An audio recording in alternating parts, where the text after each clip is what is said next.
tardes y bienvenidos a una nueva edición de Perspectivas desde la página de Facebook de la Pacífico Business School. El día de hoy vamos a conversar sobre un tema del cual se ha venido hablando en los últimos años, en realidad en el último año, que es sobre las fintech. ¿Qué son las fintech y cuál es el panorama de ellas en nuestro país? Para conversar sobre este tema me encuentro con Javier Salinas, él es director de Emprende UP y profesor de nuestro programa de especialización en fintech, quien va a aclarar todas nuestras dudas. Ya saben que si tienen preguntas pueden hacérnoslas llegar a través de los comentarios de Facebook. ¿Qué tal, Javier? ¿Cómo estás? Hola, Saida, gracias por invitarme. Este tema de fintech se ha venido escuchando en los últimos años, viene creciendo con bastante fuerza año a año. Empecemos desde el inicio. ¿A qué nos referimos cuando hablamos de fintech? Bueno, digamos, bueno, primero ya te digo gracias por la invitación. Lo otro es... fintech es la unión de dos palabras de financiamiento y tecnología o finanzas y tecnología. Entonces el recorte se llama fintech y en verdad es la posibilidad que existe hoy de brindar servicios financieros puntuales a través de emprendimientos que usan la tecnología. Entonces estamos refiriéndonos básicamente a emprendedores que usan la tecnología para brindar un servicio puntual. O sea, no es que un fintech es un banco, eso no existe, ¿no? Entonces eso es la mezcla de dos palabras que resumen el uso de la tecnología para brindar servicios financieros. ¿Sí? Ahora, tal vez se relaciona mucho con el tema de banco porque las fintechs que han surgido en los últimos tiempos acá en Perú tienen que ver con plataformas de pago, ¿no? Sí, sí, bueno, es verdad lo que comentas, digamos, la relaciona porque la fintech de alguna manera pues significa movimiento de recursos.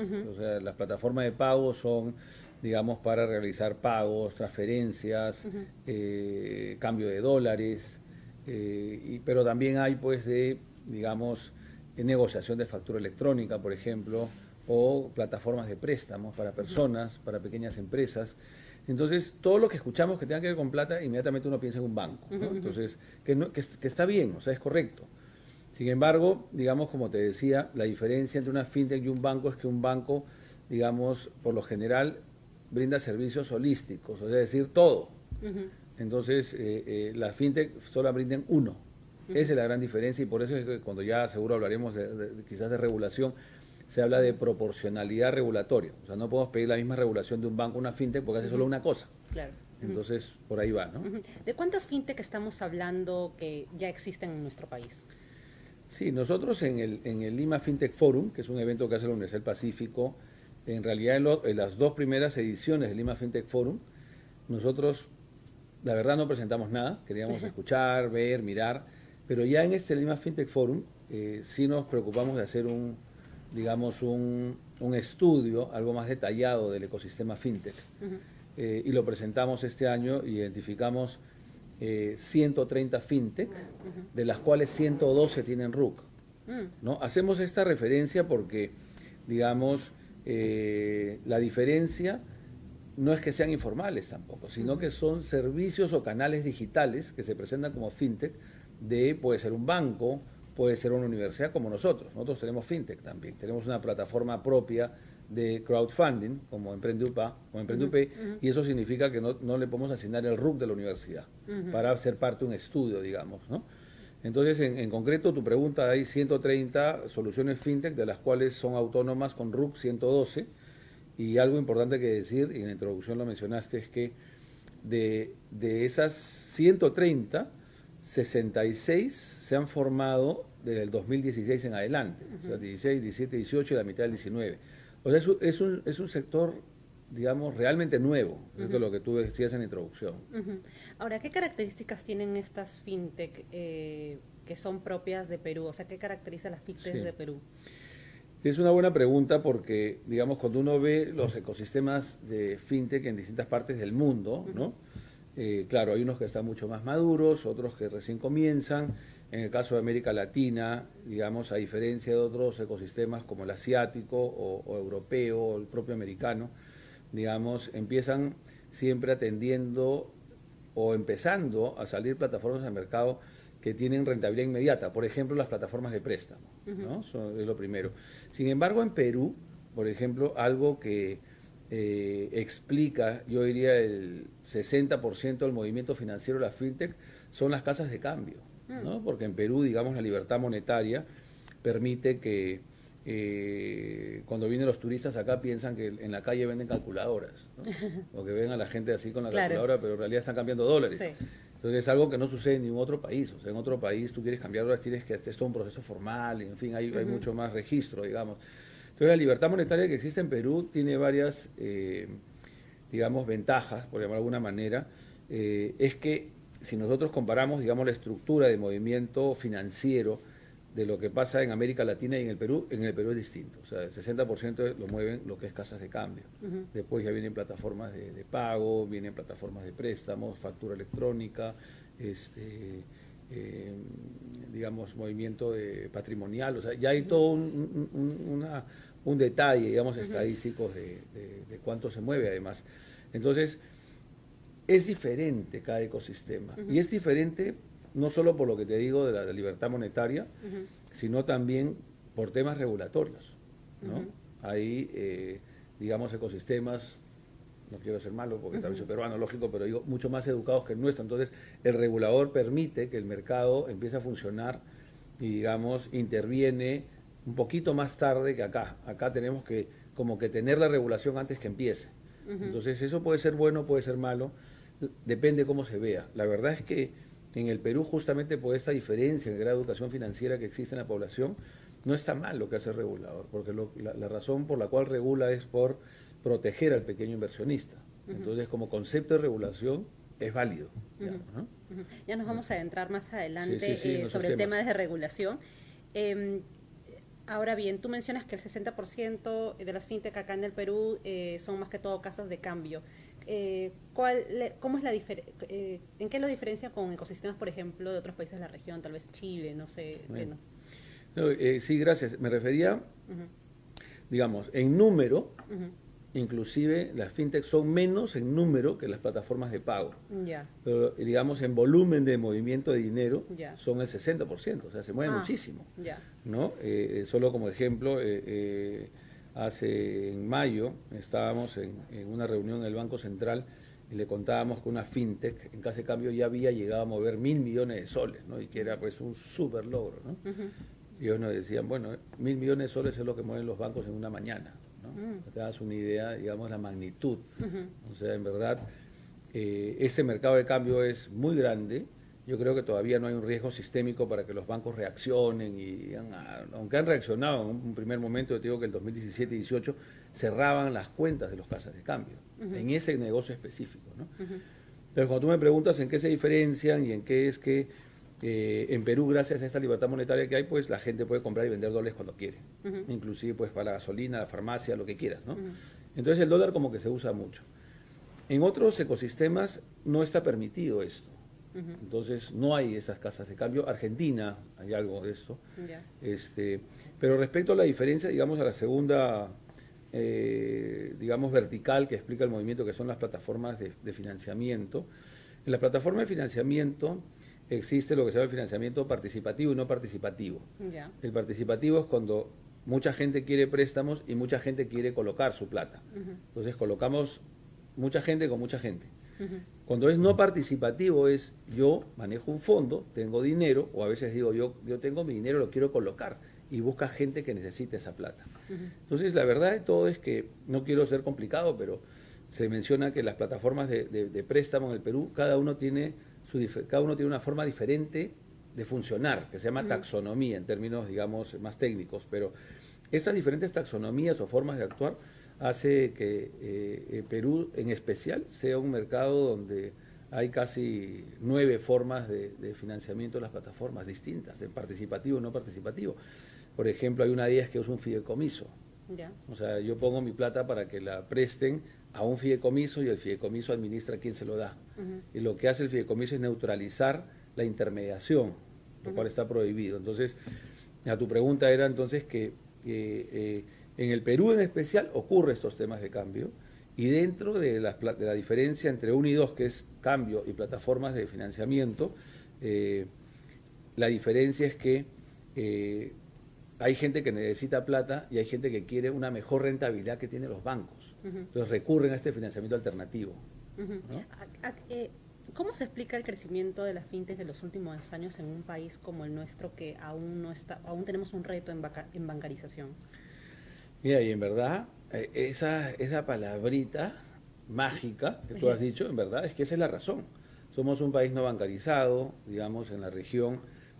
Hay cifras distintas, ¿no? Hay cifras que dicen que que está bancarizado el 60, yo creo que estamos yendo, mejor dicho, no bancarizados el 60, yo voy más hacia una cifra que menciona que es el 70% no bancarizado. Entonces, eso realmente nos abre una oportunidad, o sea, es decir, todos estos servicios que las fintech representan en principio una menor fricción. Y una menor fricción significa que es más barato, más rápido y está realmente disponible 24/7, ¿no? Cosa que los bancos tradicionales no lo están, son más caros y siempre hay letra chica, digamos, ¿no?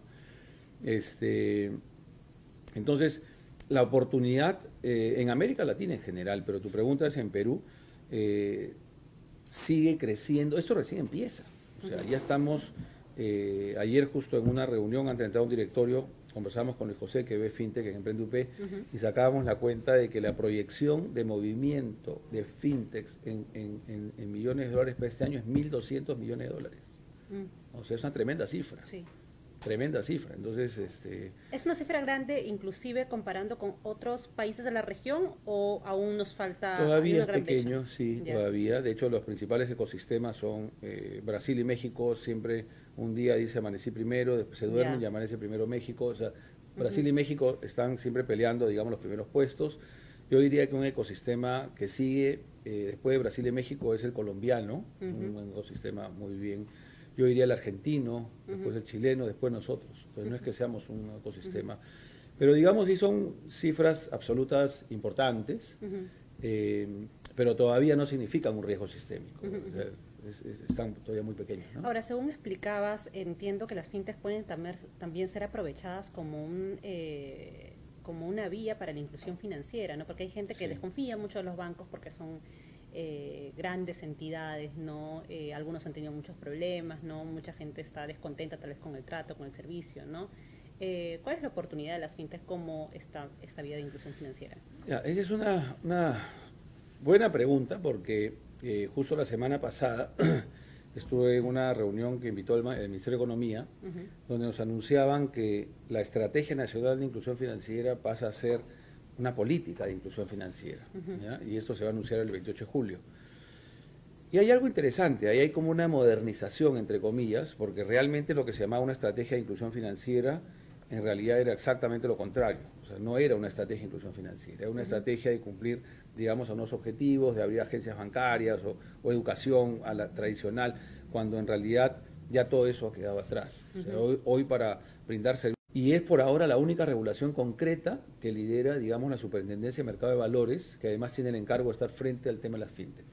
En términos regulatorios, yo creo que cada uno de los mencionados, es decir, la Dirección de Mercados Financieros del MEF, la SBS, la SMB y el BCR, tienen algún grado de competencia. Porque, por ejemplo, cuando hablamos de crowdfunding, hablamos de una microemisión pública, por lo tanto le toca a la SMB. Pero si tocáramos algo más orientado a plataformas de pago, divisas, quizás sea Banco Central con SBS. Si hablamos de intermediación, necesariamente es SBS. Entonces, por eso es que en la ley de crowdfunding que va a salir, sí se menciona claramente la interconsulta entre estas instituciones. Que ahora, no hay regulación, pero ¿qué tan conectadas están actualmente, tú que haces esas reuniones, el MEF, SBS, SMB, sobre este tema? ¿Qué se conversa sobre el tema de En realidad han conformado un grupo de trabajo, este es el segundo año, Ya. o sea, ya vienen trabajando juntos, ese es un tema realmente bueno, porque ya el 2018 y 2019 vienen trabajando de manera muy coordinada, y tienen un grupo de trabajo, lo cual es, la verdad, gracias por preguntarlo, porque hay que resaltarlo, o sea, no es que cada uno anda por su cuenta, eso ya se acabó más, eso ya saben que no los lleva a ningún lado, ¿no? Entonces sí, eso lo lleva así. Ahora, casos de fintechs exitosas, ¿no? Sin desmerecer a otras, ¿cuáles te parecen que valen la pena ser mencionadas porque están haciéndolo bien? Sí, yo creo que a ver, rápidamente por vertical, es una por vertical para no hacerlo larga. Yo creo que en casas de cambio, por ejemplo, Rexti es una casa de cambio, REXTIE, Rexti. Rexi es una fintech, que es la que ha llegado hace poco a los 1.000 millones de soles, ¿no? Que lo ha venido haciendo y lo hace muy bien. Su plataforma tiene una gran experiencia de usuario. Yo creo que como todas, todavía hay temas regulatorios que va a hacer que se adecúen a temas de intermediación o lo que fuera, pero digamos que están haciendo un planteamiento al mercado muy bien acogido, porque si no, no moverían esa masa de dinero. Entonces, Rexi es uno de los casos en casa de cambio que me parece bien, check. Otro, en términos de plataformas de pago, yo diría Agente Cash. Agente Cash es una fintech de Jaén, que lo que hace es que permite que personas que viven en zonas de frontera, donde no hay bodegas ni agentes bancarios, puedan pagar servicios como la luz, por ejemplo, sin necesidad de moverse con un teléfono chanchito, o sea, con un Nokia, eso es puros números, pueden pagar la luz, porque, digamos, si no tienen eso, les llega un recibo de luz de 10 soles, ir a pagarlo le cuesta 10 soles. Entonces, lo que hacen ellos es, si no tienen esta aplicación, digamos, o esta posibilidad de pagarlo por el teléfono, tendrían que esperar a que los recibos se acumulen, 2, 3, le corten la luz y recién van a pagar. Entonces, gracias a Agente Cash, hoy día pueden pagar con un mensaje, un SMS, y la morosidad ha bajado de 48 me parece que es a 22, en las compañías, digamos, de Distriluz, que es el grupo, por ejemplo, que está en la zona norte de la sierra.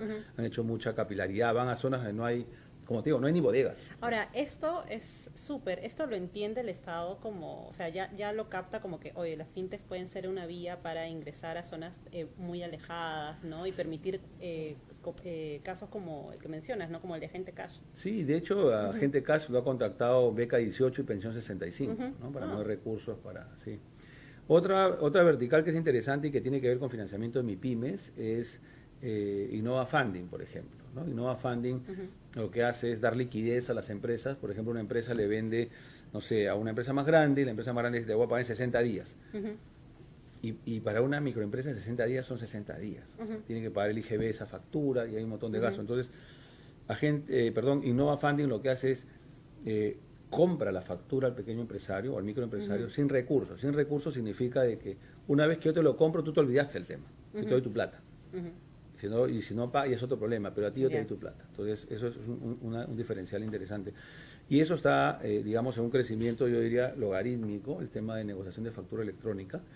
Y hay un rol importante ahí del grupo Bolsa, como Cavalli, digamos, que desmaterializa todo este proceso. Entonces, es un caso también importante, digamos, de financiamiento a MIPYMES, ¿no? Alguno más que iría en plataforma de pago exitoso, también uno de acá de la UP, Kulki, que fue invertido por el grupo Crédito, ¿no? Y ahí tengo una anécdota. Yo me acuerdo que cuando salió Kulki, ellos salieron con códigos QR hace 5 años. Sí. Entonces, lo llevamos a un inversionista y le decían, no, eso todavía no, pues no es masivo, ¿no? Y ahora estamos viendo los códigos QR en todos los comercios, ¿no? Claro. Entonces, eso te ratifica como que la visión siempre del emprendedor es una visión pues que se adelanta, ¿no? Y que a veces no es el momento, pero Kulkis es un caso que siempre yo digo es un caso como de humildad, ¿no? Porque ellos le dijeron, no, eso no. Ok, cambiaron el modelo, se han ido adecuando a lo que el mercado quiere y es un caso de éxito, ¿no? Entonces, y así, mira, te puedo seguir contando más, o sea, perdóname. Ahora, ¿cuáles son los retos que enfrentan estas fintech actualmente en el país? ¿Son todos relacionados con temas de regulación o hay otro tipo de retos que enfrentan las fintech? No, de hecho, yo creo que los retos, sí, la regulación siempre. Yo creo que eso va a seguir porque la tecnología sigue avanzando y la tecnología, digamos, siempre va a sobrepasar la regulación. Con los patines y esto lo vemos, ¿no? Estos scooters, ya lo vemos, ¿no? Yo creo que hay otros temas también, como la ciberseguridad, por ejemplo. Claro.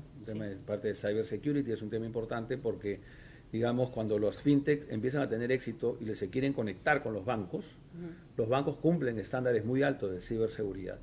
Y las fintech no lo tienen en su prioridad. Entonces, no es decir, yo escucho mucho a las fintech que dicen que los bancos no abren sus APIs y todo el tema, pero la realidad es que no están preparados tampoco. Porque si se los abren y se conectan y las fintech no cumplen los estándares de ciberseguridad, no van a poder conectarse. Los bancos tienen una gran, digamos, responsabilidad porque manejan recursos de terceros en gran escala. Entonces, yo creo que el tema de ciberseguridad sí es un tema a preocupar para todos, ¿no? Entonces, te decía el tema regulatorio, el tema de ciberseguridad, el tema de adopción de nuevas tecnologías, como el blockchain, por ejemplo. El blockchain viene tomando cada vez más importancia en temas de registros, en temas de identidad. De hecho, el año pasado hicimos una consultoría al Estado sobre cómo promover todo el marco institucional de FinTech en el Perú. Y un tema que subyace a todo esto y que es de largo plazo es el tema de identidad digital, justamente. Porque si queremos que usemos más plataformas y todo esto, hay una palabrita que se conoce como onboarding, que significa cómo inicio mi relación con una FinTech a través de un teléfono. Hace 2 años a hoy día ya existe reconocimiento facial, además del dactilar, además del chat, para verificar los datos, pero ya no solamente es que tú como una llamada contestes, cuándo nació, tú estás hablando, te filman y te graban, y además hoy día ya saben dónde duerme tu teléfono, cuál es tu movilidad, a dónde te vas. O sea, ya el tema de seguridad y el tema de tecnología se vienen haciendo prácticamente uno solo. Entonces va a haber retos de tecnología, cybersecurity, temas de, adopción de tecnologías, el tema de APIs, cómo se van a conectar. Entonces todavía hay muchos retos, esto recién comienza. Ahora, estamos ahorita en 130, ¿cuáles son las proyecciones para fines de año o en los próximos años? ¿Qué tanto se espera que crezca el número de fintech? Sí, yo creo que tampoco es que esto va a crecer indefinido, yo creo que es la curva y luego se estabiliza. Claro. Yo creo que vamos a terminar el año con unas 150 fintechs con seguridad. Ya estamos viendo un gran número de fintechs que se presentan en nuestros programas también. Y ya te había mencionado llegando a los 1.200 millones de dólares de movimiento financiero para este año. Y yo creo que para el 2020 y 2021 yo no creo que pasemos todavía los 200 fintechs en el mercado, porque van a empezar a aparecer los marketplaces también de fintechs, ¿no? Ya empiezan a aparecer, por ejemplo, hemos revisado una propuesta donde quieren hacer un marketplace de casas de cambio. Entonces empiezan a aparecer ya marketplaces donde van juntando por grupos y por verticales. Y hay todo un desarrollo interesante, pero digamos que las proyecciones hablar de 150, 180, 200, ya en 2021 un poquito más quizás, ¿no? Pero por ahí, ya la curva empieza a acentuarse, digamos, ¿no? Ahora, en la escuela estamos próximos a sacar un programa de especialización en FinTech, justamente dirigido, entiendo, también a emprendedores que quieren saber más sobre el tema, ¿no? Coméntanos un poco al respecto. Sí, gracias por preguntar eso. La verdad es que hay un tema que como contexto vale la pena mencionar, es que cuando nosotros diseñamos un poco el ecosistema en el 2016, y estamos ya 2019 mitad, hay algo que nosotros no tomamos en cuenta, y que es el talento, ¿no? Entonces, hoy día la mayoría de instituciones, digamos, busca especialistas en FinTech y no hay. Entonces ese es un tema grave. Nosotros mismos buscamos y no hay. Entonces tenemos que formarlos, ¿no? Y formar especialistas en FinTech significa, digamos, cuando uno pone un aviso y dice necesitamos personas para FinTech, digamos, vienen muchos currículos de personas que están trabajando en banco. Y que no está mal, porque digamos hay que tener esa base. Pero nos falta la parte, digamos, de emprendimiento, de innovación, que complementa entender todo ese ecosistema de FinTech, porque al final no hay que ser un banquero ni financista para tener una FinTech. De hecho, inscritos en el programa tenemos dentistas, tenemos marinos, tenemos gente, un médico, o sea, gente que está en otros negocios, pero que encuentra que sus propios negocios pueden verse potenciados o complementados con servicios financieros también. Tenemos gente que está en educación, o sea, no esperamos que sean siempre, digamos, los ex banqueros. Son parte de un equipo, pero no son los únicos. Entonces, ese es el carácter que le da la innovación y el emprendimiento. Por otro lado, hemos visto también reguladores que están enviando, digamos, personas para inscribirse en el programa, porque una vez más, como te decía, cuando hablábamos de educación no hablamos solo de nosotros, hablamos también de los que tienen a su cargo las políticas, ¿no?